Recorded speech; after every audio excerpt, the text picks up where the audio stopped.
Good morning. It's Friday morning, and hope you're having a great day so far and looking forward to a great weekend. Even though it's going to be cold, I think it's still going to be a great and blessed weekend, and I hope the same for you. Let's talk about another song and another story this morning. The author of this song, his name is Phillips Brooks. Phillips Brooks.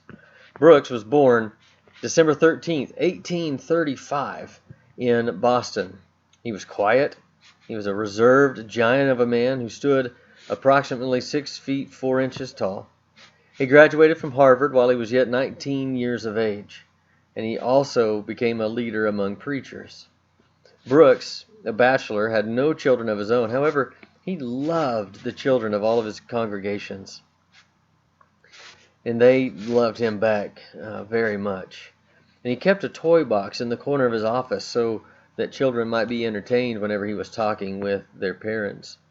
In 1865, he traveled to the Holy Lands, and while there on Christmas Eve, he joined the traditional services at the Church of the Nativity. And he wrote letters to the children of his church, describing to them the experiences that he was having there in the Holy Lands. 3 years later, while in his office studying for a Christmas sermon, he put his notes aside and he wrote a poem for the children of his Sunday school. And he asked the church organist, whose name was Louis Redner, if he would set his poem to music and teach it to the children. He suggested that maybe they sing it during an upcoming Christmas program.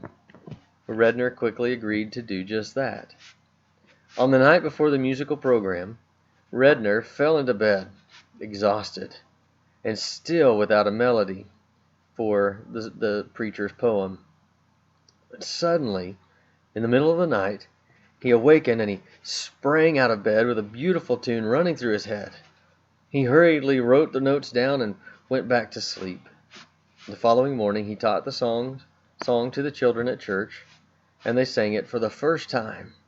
This lastingly beautiful Christmas carol that we still sing today, and it's known to us as O Little Town of Bethlehem.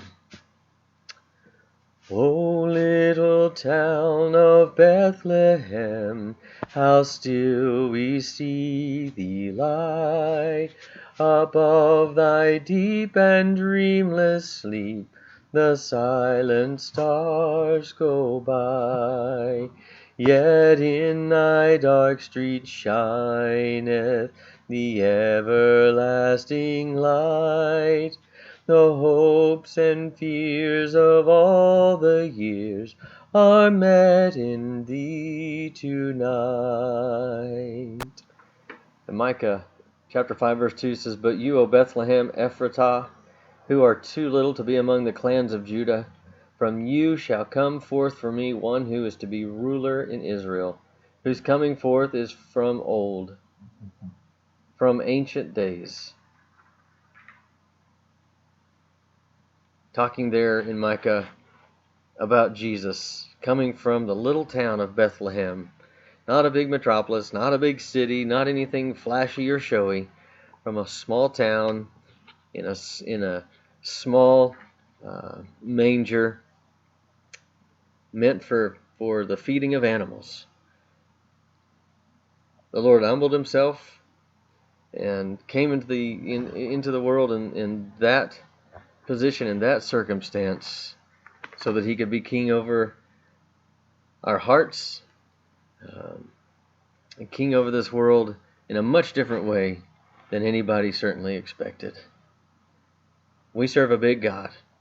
We serve a wonderful God who sent us an amazing Savior. I hope this is encouraging to you, and I hope that this gives you a little more insight and understanding of some of these songs that we sing every Christmas. Love you guys. Hope you have a great weekend. We'll see you next time.